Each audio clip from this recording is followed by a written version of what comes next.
Chapter 1. Jim Bakker, the evangelist who built a kingdom, then watched it collapse. The origin.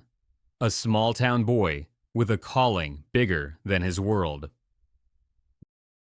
James Orson Bakker was born on January 2, 1940, in Muskegon, Michigan, a quiet place, far removed from national platforms, networks, and multi-million-dollar ministries. His childhood wasn't marked by wealth or influence, but Bakker possessed something that would shape his entire future: a disarming charm and an instinct for persuasion. As a young man working at a department store, Bakker learned how to speak to people, how to read them, and how to connect emotionally. These skills would later become the engine of his ministry. Everything shifted when he met Tammy Faye LaValle. She was expressive, charismatic, full of music and emotion, the perfect complement to Jim's ambition. Together, they represented something new in American Christianity: youthful, entertaining, relatable, and unconventionally bold.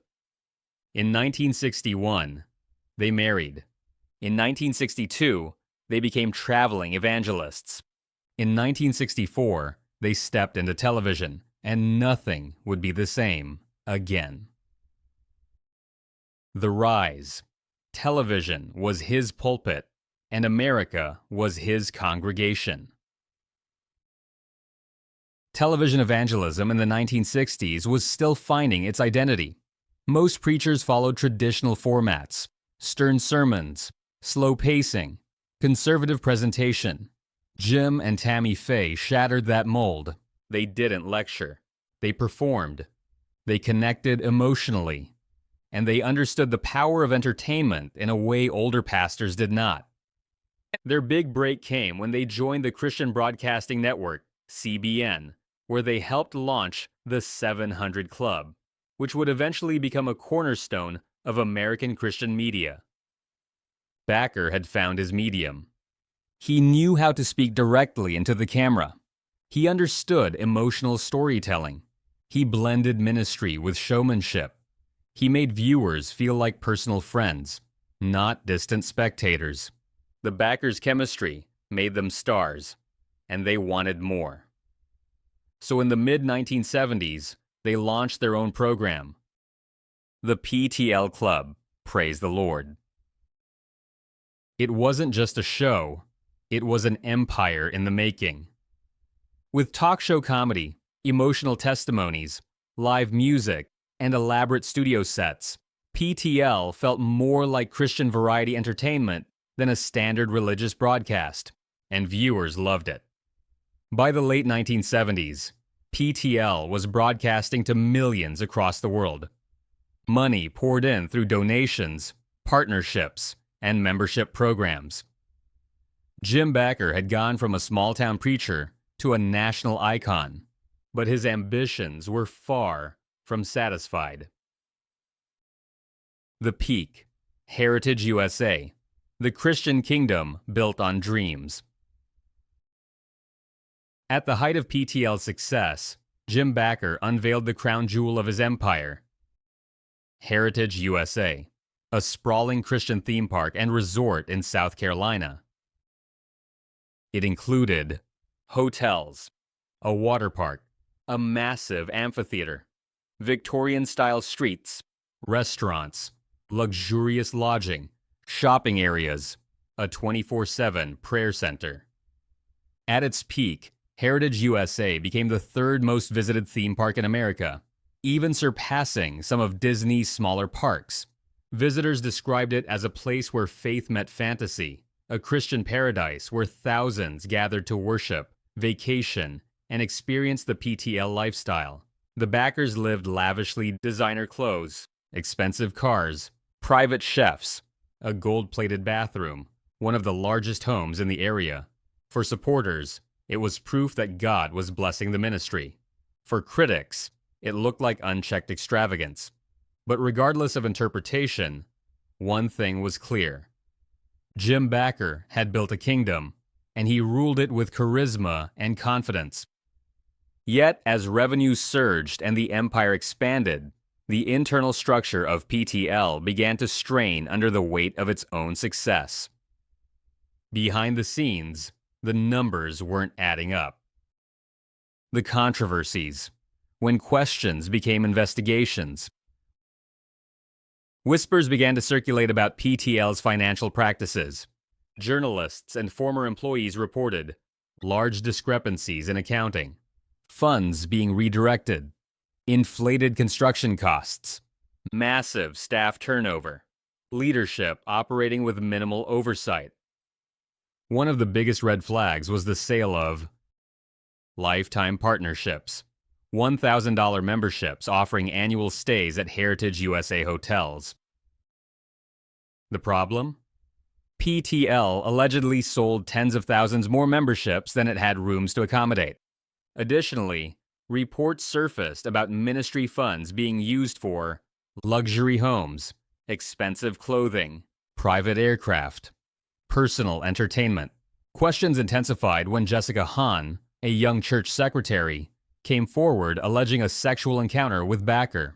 Although accounts differed and Bakker denied wrongdoing, the payment made to Hinn using PTL funds became a central part of the public scandal. The story spread across national news. Investigators, senators, journalists all turned their attention to PTL. Pressure mounted, and the spotlight became unbearable. The empire was tilting. The fall, the empire crumbles, and America watches. In 1987, the PTL ministry collapsed under the combined weight of financial mismanagement, media scrutiny, and public outrage. Jim Bakker resigned. The organization was placed under new leadership. Within months, federal prosecutors launched a full investigation. Journalists uncovered oversold partnerships, millions of dollars in unaccounted spending, false financial statements, misdirected donation funds. In 1989, the situation reached its breaking point. Jim Bakker was convicted on 24 counts of fraud and conspiracy. A judge sentenced him to 45 years in federal prison and imposed a $500,000 fine. It was one of the harshest sentences ever given to a televangelist. Although his sentence was later reduced and he ultimately served about 5 years, the damage was done. Heritage USA shut down. PTL dissolved, and one of the largest Christian empires in American history was gone. Jim Bakker, once seen as an anointed visionary, walked into prison as one of the most controversial figures in American ministry. Aftermath: a second life in a changed world. Upon early release in 1994, Bakker emerged quieter, thinner, and far less flamboyant than the personality viewers once knew. He remarried and gradually re-entered the ministry world through smaller broadcasting ventures. Eventually, he launched The Jim Bakker Show, focusing on apocalyptic prophecies, end times theology, and survival products. Once again, Bakker built a dedicated following, not massive like PTL, but loyal. However, controversies followed him into this new chapter as well.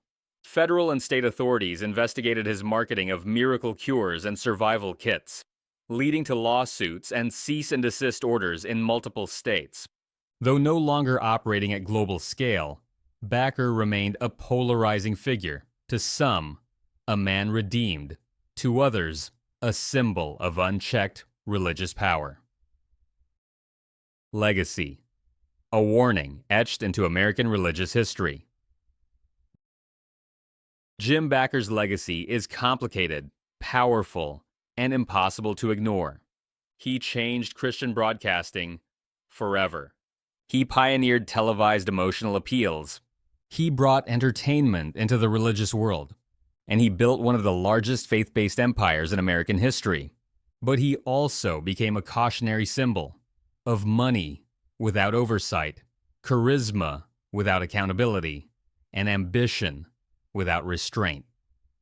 To supporters, he was a visionary who faced spiritual warfare and persecution. To critics, he was the embodiment of the dangers hidden inside religious empires. But to historians, his story stands as a reminder. When a preacher becomes a celebrity, the fall can be just as dramatic as the rise. And yet, his fall was only the beginning. Because the next preacher on our list faced scandals so explosive that even a denomination struggled to survive. Chapter 2: Jimmy Swaggart, the Fallen Prince of Pentecost. The origin: a boy preacher with fire in his voice. Jimmy Lee Swaggart was born on March 15, 1935 in Faraday, Louisiana, a small rural southern town that produced three musical legends: Mickey Gilley, Jerry Lee Lewis, and Jimmy Swaggart. While Lewis and Gilley pursued secular music, Swaggart felt a different calling. At 17 years old, he became a full-time preacher, traveling from small church gatherings to tent revivals across the South. He had no formal theological training. He had no money. He had only a piano, a Bible, and a voice that could shake a room. Swaggart preached with raw emotion, stomping, shouting, crying, singing, and people responded with intensity rarely seen in early Pentecostal circles. He preached with urgency, as if every sermon was the last chance to save a soul. By the early 1960s, people whispered about the boy preacher who could draw crowds with nothing but his voice. The Rise, a one-man revival that became a movement. In the late 1960s, Swaggart began recording gospel music and preaching programs. His fiery sermons and emotional style spread quickly across evangelical America. Then came his breakthrough: television. Swaggart embraced television not as a tool, but as a pulpit. He preached the same way he did in tent revivals: sweating, shouting, pounding the pulpit, pacing back and forth, delivering altar calls with tears streaming down his face. By the 1970s, his TV program was broadcast nationwide. His audience grew into the millions. Donations poured in. His gospel albums topped Christian charts. He became the face of Pentecostal revivalism. Swaggart represented a style of Christianity rooted in emotion, urgency, repentance, and salvation. People didn't just watch him, they felt him. His ministry built schools, Bible colleges, churches, production studios, and outreach programs. His broadcasts extended into over 100 countries, making him one of the most recognized evangelists in the world. By the early 1980s, Jimmy Swaggart was no longer a preacher. He was an institution. But the bigger the institution, the bigger the cracks. The peak: the king of Pentecostal television. At his peak, Swaggart's ministry was staggering in size. Over 180 worldwide stations carried his sermons. His Sunday broadcasts reached over 7 million households. His Bible college had thousands of students. His gospel albums sold in massive numbers. He reported donations exceeding $150 million annually. Swaggart's sermons were part revival, part performance. He'd sing passionately at the piano, preach with explosive energy, then collapse into trembling prayer. People believed they were watching a man touched by God. His influence stretched far beyond television. Politicians courted him. Churches adopted his music. Newspapers quoted him. Evangelical leaders praised him.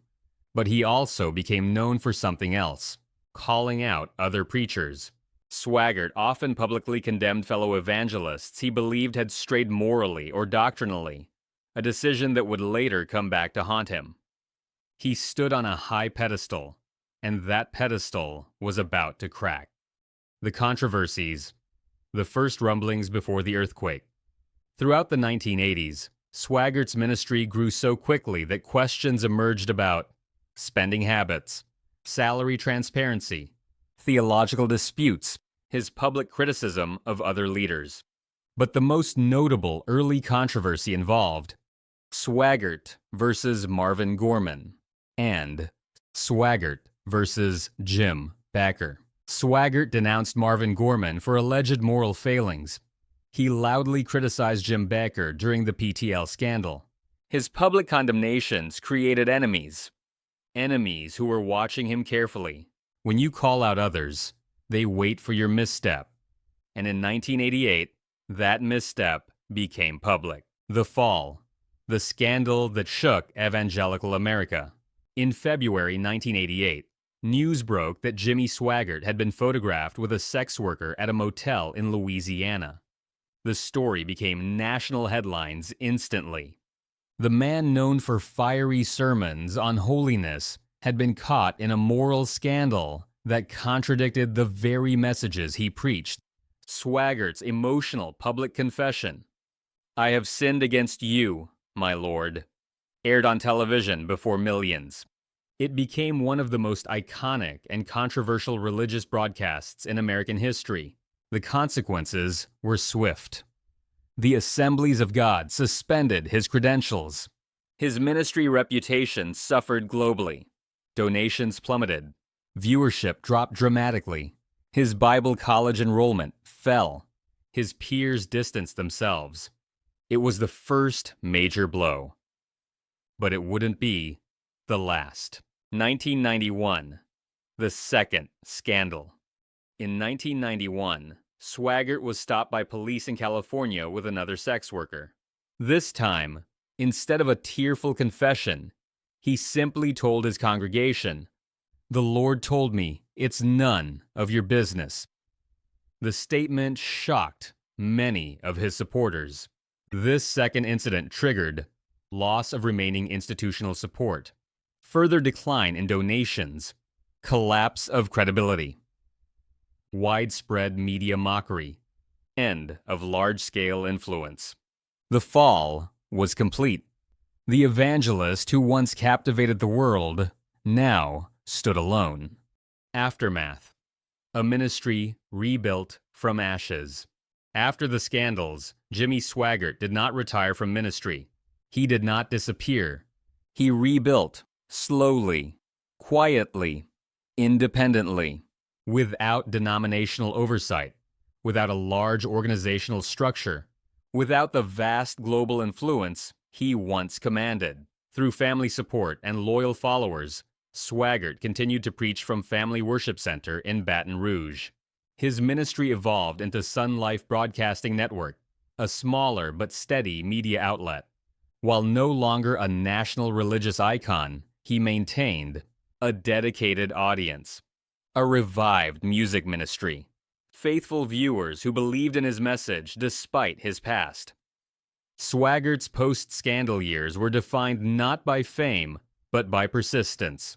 A man who refused to leave the stage, even after losing everything that once made him a star. Legacy. A tragedy, a warning, and a mirror of an era. Jimmy Swaggart's legacy is complex.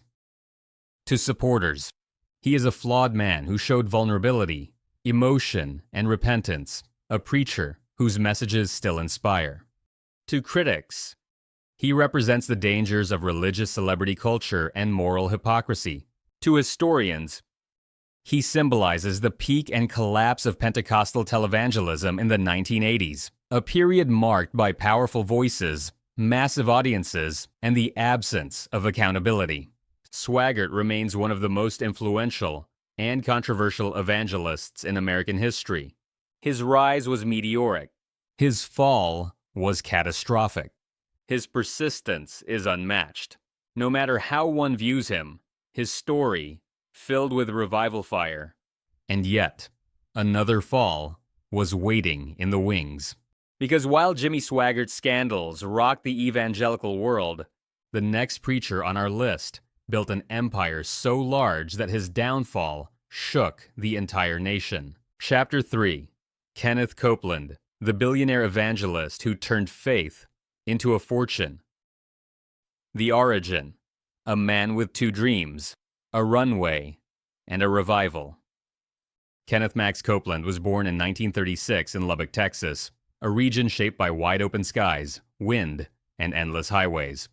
Before Copeland was ever known as a preacher, he was a dreamer with two passions: aviation and entertainment.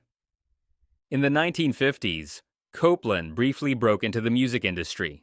His single, Pledge of Love, even reached the Billboard Top 40, a rare accomplishment for someone who would later become a religious giant. But music stardom was short-lived. A dramatic spiritual conversion pulled him away from fame and toward ministry. His life changed permanently when he became a pilot and aide for Oral Roberts, one of America's most influential televangelists. There, Copeland observed something that shaped his future: the power of televised charisma. He saw how a preacher could reach millions from a single stage. He saw how donations flowed when a message resonated. He saw how personality, not just preaching, built an empire. Copeland was taking notes. The Rise: the preacher who promised a life with no limits. In 1967, Kenneth and his wife Gloria founded Kenneth Copeland Ministries, KCM, from a small house in Fort Worth, Texas. Their message was rooted in a bold, radical doctrine: the Word of Faith movement. A belief that words shape reality. Positive confession brings blessing.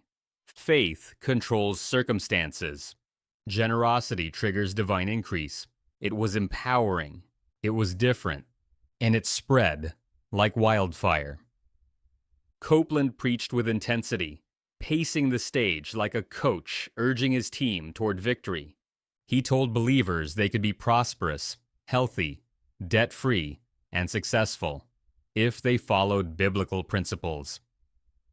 As donations grew, so did Copeland's reach: radio programs, national TV broadcasts, books and teaching series, massive conventions, international crusades.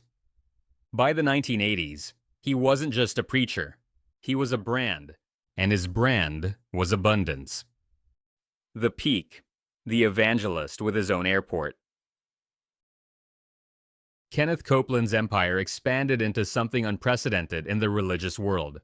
He built a 1,500-acre ministry compound in Newark, Texas, complete with a private airport, a church, multiple television studios, warehouses, administrative buildings, a Bible college, a secure, gated community.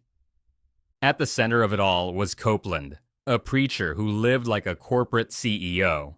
He owned properties worth millions. He flew in private jets owned by the ministry, and he preached a message that attracted crowds eager to experience the abundance he promised. One aircraft in particular became infamous: the Gulfstream 55 jet, valued in the tens of millions.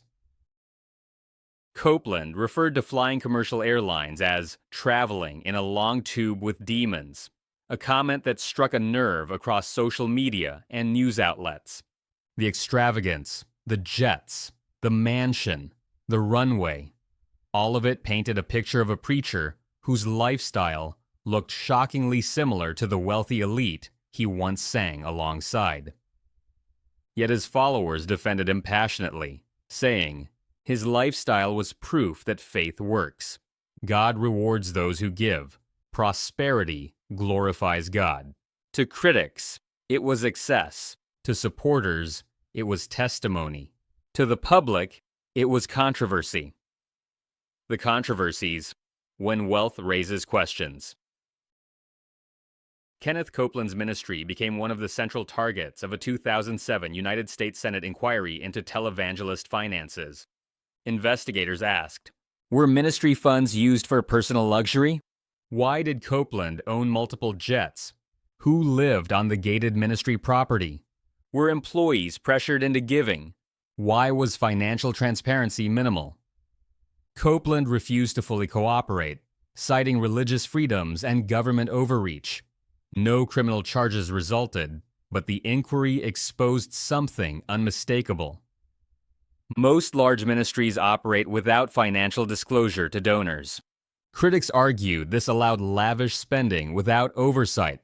Supporters insisted Copeland was under attack for preaching prosperity, but controversies didn't stop there. The moment that went viral, the wind of God. In 2020, during the global COVID-19 pandemic, Copeland sparked international headlines with a televised prayer in which he declared, "I blow the wind of God on you." He exhaled toward the camera, proclaiming the virus defeated. The clip went viral worldwide, not as spiritual encouragement, but as internet satire. Celebrities mocked it. News anchors replayed it. Social media turned it into memes. It highlighted the widening gap between Copeland's message and public perception. To many, it embodied everything controversial about his ministry: dramatic declarations, theatrical gestures, supernatural claims.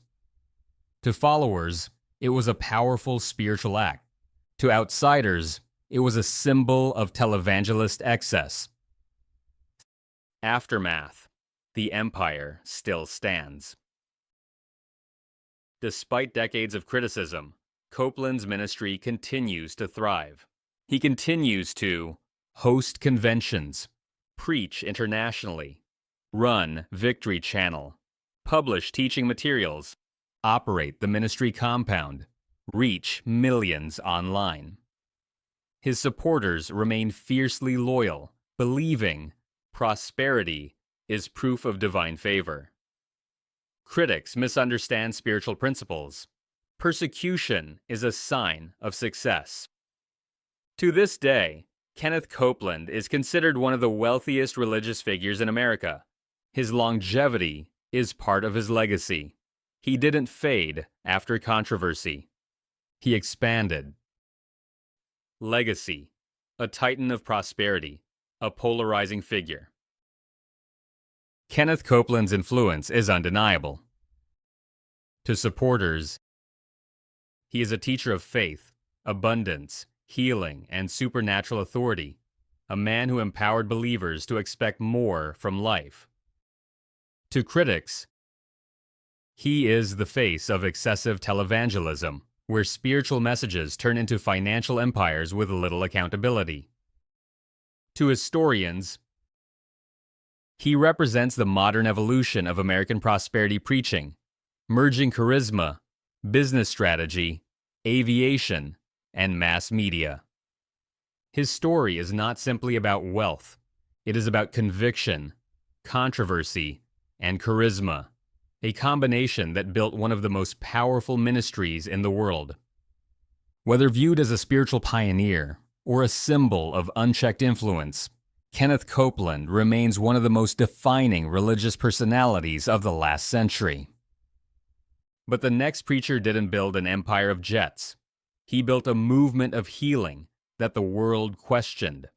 Chapter 4. Benny Hinn, the faith healer who captivated the world. 1. The origin. A quiet boy who discovered power on a stage. Benny Hinn was born Tufik Benedictus Hinn in 1952 in Jaffa, Israel, a region shaped by tension, culture, and centuries of religious history. He grew up in a Greek Orthodox household, surrounded by rituals and tradition, but struggling quietly with his own insecurities. As a child, Benny stuttered, avoided crowds, felt deeply introverted, wrestled with loneliness. His family later migrated to Toronto, Canada, where his life would soon change forever. In 1973, a teenage Benny attended a charismatic healing service, an event he would later describe as a defining spiritual encounter. For a boy who spent years feeling powerless, the intensity of that moment felt like a calling. He believed he had found his purpose.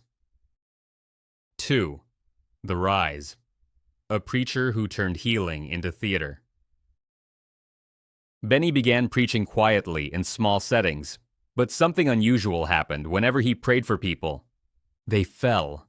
They cried. They shook. They collapsed under what he called the anointing. Word spread quickly. In the late 1970s, Hinn founded the Orlando Christian Center in Florida. Crowds poured in. Services grew loud, emotional, dramatic.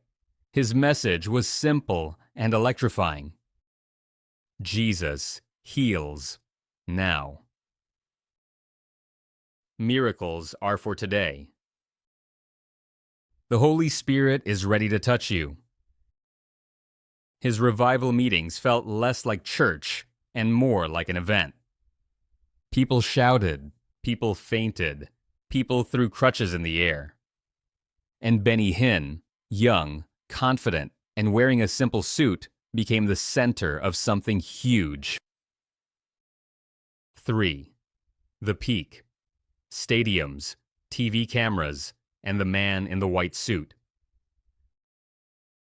By the 1990s and early 2000s, Benny Hinn became one of the most influential Christian figures in the world. His crusades filled massive arenas, soccer stadiums, international convention centers. Television broadcasts expanded his reach to over 190 countries. His show, This Is Your Day, became a staple on Christian networks. And then came his trademark look, the white suit. It became synonymous with faith healing, a symbol, a brand. Hinn's crusades were theater dramatic music swelling behind him, choirs singing with force, assistants ready to catch collapsing bodies, people waving their arms, crying as they approached the stage. He declared, tumors gone, diseases healed, lives restored. At his command, take it, fire, touch. Entire sections of the crowd toppled backward. To millions, it was proof of the supernatural. To others, it was performance art. Regardless of perspective, no one could deny one fact. Benny Hinn had built a global miracle empire. 4. The controversies. Where are the proofs? Where does the money go? As Hinn's popularity exploded, so did the questions. Investigative journalists, medical professionals, and former ministry staff began raising concerns. Where was the medical verification?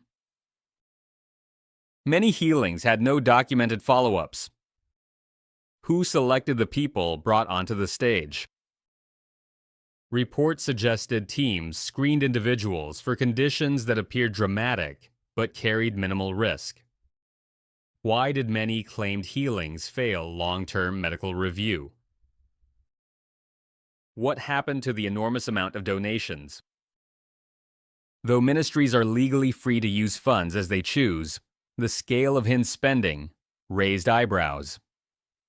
Media outlets across the world produced exposés questioning luxury travel, 5-star hotels, private jets, high ministry salaries, lack of financial transparency, unverifiable miracles.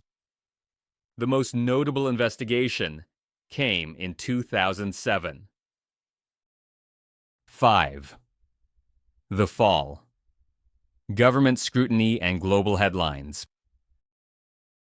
Benny Hinn became one of the central figures in a U.S. Senate inquiry into televangelist finances.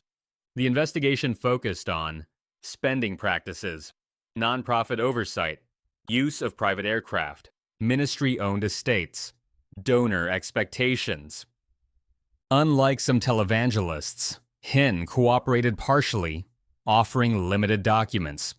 The inquiry did not charge him with wrongdoing, but the damage was done. Public trust shook. Controversy became part of his global identity. Critics intensified their scrutiny. The ministry faced additional challenges in 2010 when Hinn was photographed holding hands with another well-known female evangelist. While his team denied any inappropriate behavior, the images fueled rumors and speculation, particularly because his marriage had strained during that period. Then, in 2013, the IRS raided offices of a ministry partner tied to Hinn, seeking documents related to financial operations. Hinn himself was not arrested. But the headlines amplified questions that had followed him for years. For the first time, Benny Hinn's spiritual empire seemed vulnerable. 6. Aftermath. The apology that shocked his own followers. In 2019, Benny Hinn made one of the most unexpected announcements in modern televangelism. He publicly stated that he no longer supported the extreme prosperity gospel he had preached for decades. He claimed the message had become unbalanced and hurtful to the gospel. This shocked supporters, critics, pastors, journalists. Some saw it as genuine repentance. Others saw it as damage control. But his tone changed. His messages softened. He focused more on spiritual teaching than spectacle. His crusades continue, though now with a different atmosphere, less dramatic, more reflective. While the white suit remains iconic, the Benny Hinn of today carries the weight of a complicated legacy. 7. Legacy. A controversial icon who shaped global Christianity. Benny Hinn's impact is enormous, whether seen as positive or negative. To millions of supporters, he brought hope, healing, and spiritual awakening during painful moments of their lives. To critics, he embodied the commercialization of miracles, a system where emotion replaced evidence. To historians, he remains one of the most influential religious performers of the 20th and 21st centuries. His legacy is a paradox, a man who inspired millions, a figure surrounded by controversy, a preacher whose ministry redefined televised Christianity, a spiritual leader whose practices ignited global debate. Few religious leaders have ever commanded such attention or such criticism. 8. Transition. But if you think Benny Hinn divided the church, the next preacher divided the nation. Because the next figure on our list didn't just influence religion. He influenced politics, identity, and American culture itself. Chapter 5. Pat Robertson, the pastor who tried to shape a nation. The origin. A young man torn between faith, politics, and power. Marion Gordon. Pat Robertson was born in 1930 into a world of prestige and influence. His father, A. Willis Robertson, served as a U.S. Senator, a powerful figure who shaped Pat's early worldview. Robertson grew up surrounded by political circles, intellectual debates, conservative values, the mindset of leadership. But he wasn't always destined for ministry. He studied law. He pursued the military. He explored secular ambitions. Pat Robertson began as a man searching for direction, caught between the pull of public office and the quieter call of faith. It wasn't until a dramatic spiritual awakening in the 1950s that he shifted toward a new path, one that would blend religion, politics, and media in a way America had never seen before. The Rise. The pastor who built a television empire. In 1960, Robertson purchased an old failing UHF television station in Portsmouth, Virginia. It was small, cheap, and barely functional. But Robertson had a vision. A Christian TV network that could compete with mainstream media. With little money and a handful of volunteers, he launched the Christian Broadcasting Network, CBN, one of the first major religious television outlets in the world. It was a radical idea. Pastors preached in churches. Robertson preached through cameras. Soon, his flagship program, The 700 Club, premiered, a mix of news, interviews, testimonies, and preaching. Its conversational style, attracted viewers who wanted spirituality without traditional church walls. By the 1970s, millions watched the 700 Club. CBN expanded internationally. Donors funded new studios, offices, and media outreach. Robertson became one of the most recognizable Christian broadcasters alive. He wasn't just a minister, he was a media mogul, and America was listening. The peak: a preacher with presidential ambitions. By the 1980s, Pat Robertson had achieved what few religious leaders ever had. He blurred the line between faith and national politics. He founded Regent University, a Christian institution aimed at training future leaders, the American Center for Law and Justice, ACLJ. Family Channel, which later became ABC Family, and he built a political base that rivaled mainstream parties. In 1988, Robertson made a move no televangelist had attempted at his scale. He ran for president of the United States. His campaign shocked political scientists. He performed stronger than expected in several states, not because he was a seasoned politician, but because millions of evangelicals viewed him as their voice. His presidential run didn't win the nomination, but it accomplished something far bigger. It created the foundation for the modern Christian political movement.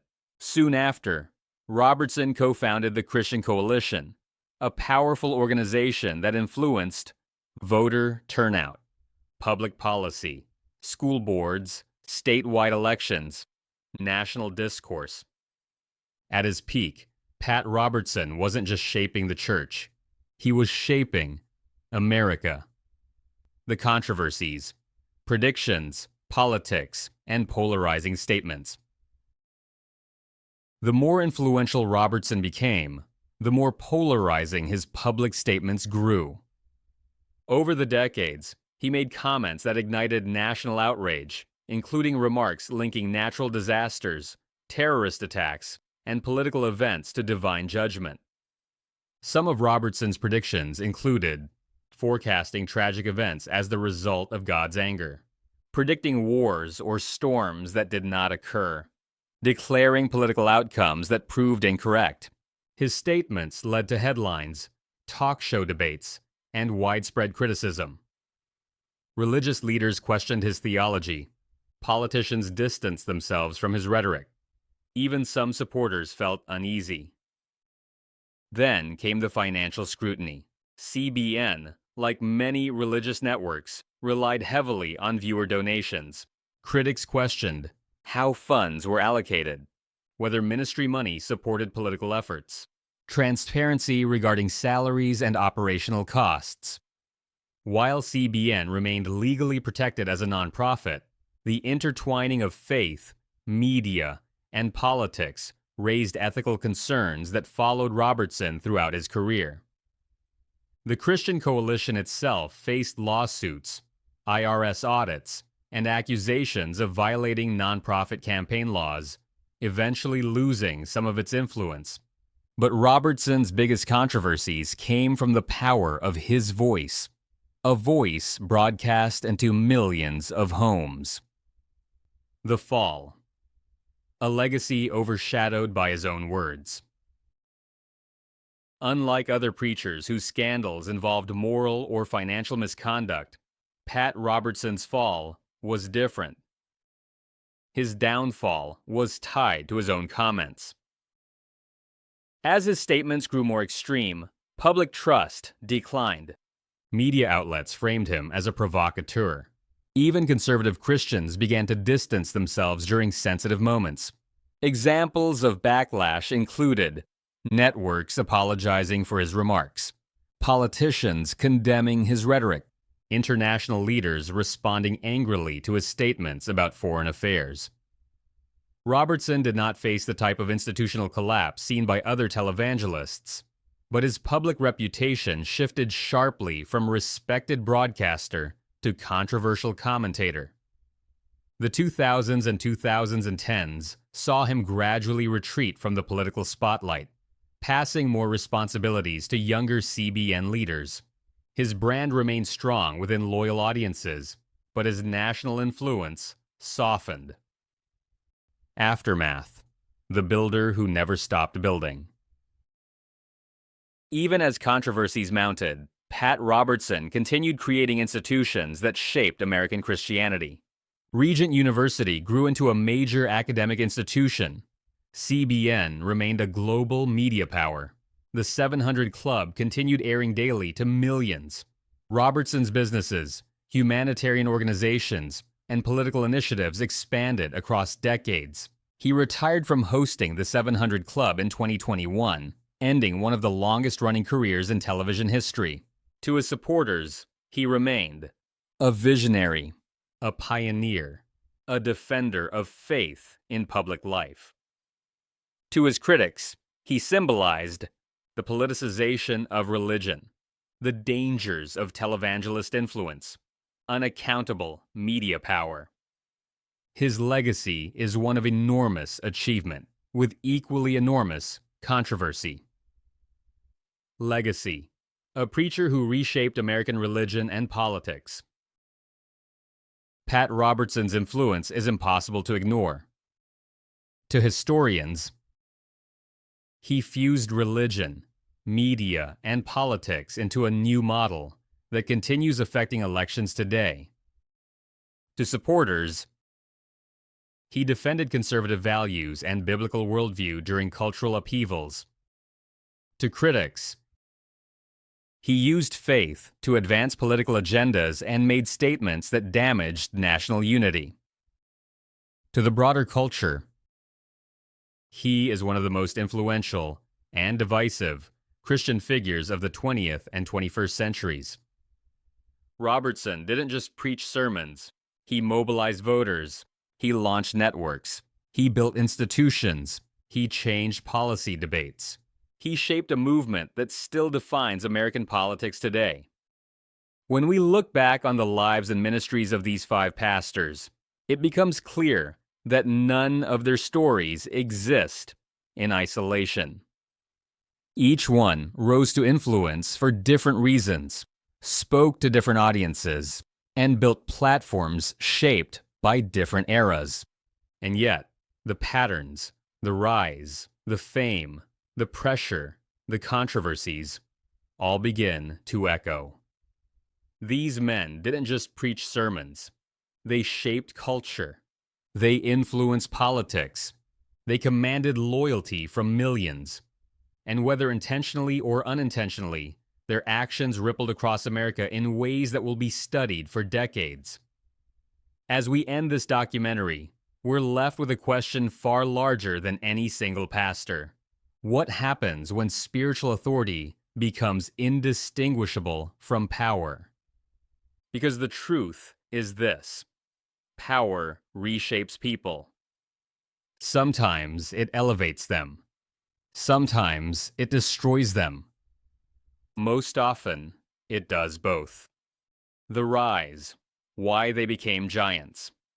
Every one of these pastors began with a spark, a talent, a calling, a gift for speaking, or healing, or inspiring, or simply connecting with people who felt unseen. Their early ministries were often small: living rooms, school cafeterias, borrowed halls, tents, and tiny churches barely holding 50 people. But the messages were compelling. The crowds grew. Word spread. Television cameras arrived. Books were published. Networks expanded. Donations poured in. And suddenly, a single voice could reach an entire nation. To millions of followers across rural towns, suburban megachurches, and late-night TV watchers, these pastors represented something hopeful. They spoke about purpose. They offered answers in confusing times.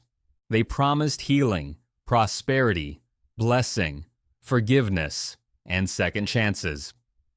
They filled stadiums because people wanted change. People wanted clarity. People wanted hope. That's the part of the story we can't ignore. They rose because people needed someone to rise. And for a time, they delivered exactly what their audiences were searching for. The tipping point, when influence outgrew accountability. But somewhere along the way, growth became gravity, success became stress, fame became pressure, and influence became expectation. Large platforms don't just attract followers, they attract scrutiny, they attract critics, they attract temptation, the kind that whispers, "You've earned this. You deserve more. No one will question you. You are chosen." And when a pastor begins believing that their platform is protected, their authority unquestionable, or their decisions divinely guaranteed, the slide begins. Slowly at first, then all at once. Whether it was financial misconduct, political entanglements, personal scandals, questionable teachings, abuse of spiritual authority, manipulative fundraising, failed leadership, or controversies amplified by the media, each pastor faced a moment where the empire they built began to tremble. Some denied wrongdoing. Some admitted it. Some blamed enemies. Some blamed politics. Some blamed the devil. Some blamed the media's hunger for scandal. Some reinvented their entire message just to survive another season. But in every case, the fall was inevitable. Because no human being, no matter how gifted, can carry the weight of millions of expectations without eventually collapsing in under it. The followers left behind. With every rise and fall, the most overlooked casualties were never the pastors themselves. It was the people who believed in them. The elderly woman who gave her last $20 hoping for a miracle. The family who trusted a ministry more than their own instincts. The young person who looked up to a pastor as the model of holiness. The volunteers who dedicated thousands of hours to a vision they thought was pure. The donors who sacrificed in faith, but later struggled with doubt. The communities torn apart when scandals exploded. The church families divided between loyalty and truth. Some felt heartbroken. Some felt betrayed. Some walked away from organized religion entirely. Some spiraled into distrust. Some rebuilt their faith on healthier foundations. Some continued following the pastor, despite everything, choosing loyalty over logic. And that division is what makes these stories so powerful. When a leader falls, the impact reaches far beyond headlines. It reshapes lives. What their stories reveal about power. As we reflect on these 5 pastors, patterns emerge. 1. Influence without accountability becomes dangerous. As platforms grow, transparency shrinks. 2. Charisma can disguise flaws, sometimes for decades. A pastor's charm can overshadow their choices. 3. Money changes ministries more than theology does. When millions flow in, motivations shift. 4. The bigger the stage, the smaller the margin for error. One decision can unravel everything. 5. Followers often defend leaders more fiercely than leaders defend themselves. Loyalty becomes identity. 6. Public pressure reveals private truth. The moment controversy arrives, the mask cracks. 7. Redemption is complicated, not always earned, not always deserved. People want to believe in comebacks, even when they shouldn't. These truths are not unique to religion. They appear in politics, entertainment, business, and every industry built on human admiration. But when it happens in the world of spirituality, the consequences feel deeper, heavier, and often more painful. Because these leaders weren't just celebrities, they were shepherds, guides, voices trusted with people's deepest fears, hopes, and vulnerabilities.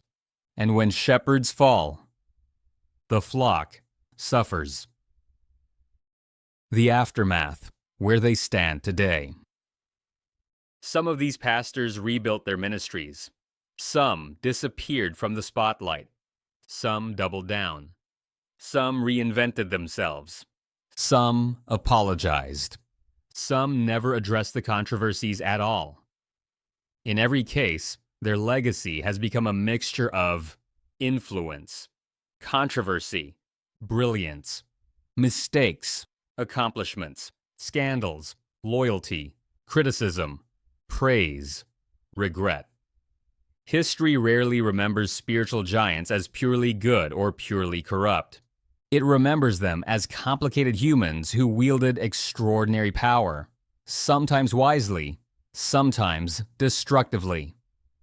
And that complexity is what makes these stories worth telling. The audience question: what do we believe now? After examining the rise and fall of these 5 pastors, we're left with the question: how do we separate the message from the messenger? Can truth come from flawed people? Can inspiration survive scandal? Can faith outlive the failures of its leaders? Should influence be redefined? Should spiritual authority be regulated? Should churches be more transparent? And perhaps the hardest question of all, what kind of leader do we actually want guiding us? Do we want someone charismatic, someone relatable, someone bold, someone rich, someone humble, someone perfectly polished, someone imperfect but honest? Because every leader, religious or otherwise, eventually reflects the values of the people who follow them. And when a society prioritizes charisma over character, entertainment over truth, and spectacle over accountability, the results are predictable. These pastors didn't rise in a vacuum. They rose because America wanted voices like theirs. The final reflection, a warning and a lesson. As we close this 5-pastor documentary, one truth becomes impossible to ignore. Faith can heal, but misplaced faith can destroy. These stories are not just about moral failure. They're warnings about what happens when influence grows faster than wisdom. They're reminders that power is a fragile gift, easily corrupted. They're examples of how even the brightest lights can cast the darkest shadows. But they also reveal something else. The human desire for hope is unstoppable. Despite every scandal, every headline, every disappointment, people still search for meaning. Still search for guidance. Still search for someone to believe in. And maybe that's why these stories matter so deeply. They force us to examine not just the leaders we follow, but the reasons we follow them. The closing monologue, what we carry forward. In the end, the rise and fall of these pastors tells a story far greater than their ministries. It tells a story about human ambition, human weakness, spiritual hunger, public trust, the seduction of fame, the danger of unchecked authority, the resilience of faith. Some of these pastors will be remembered for their gifts. Some will be remembered for their failures.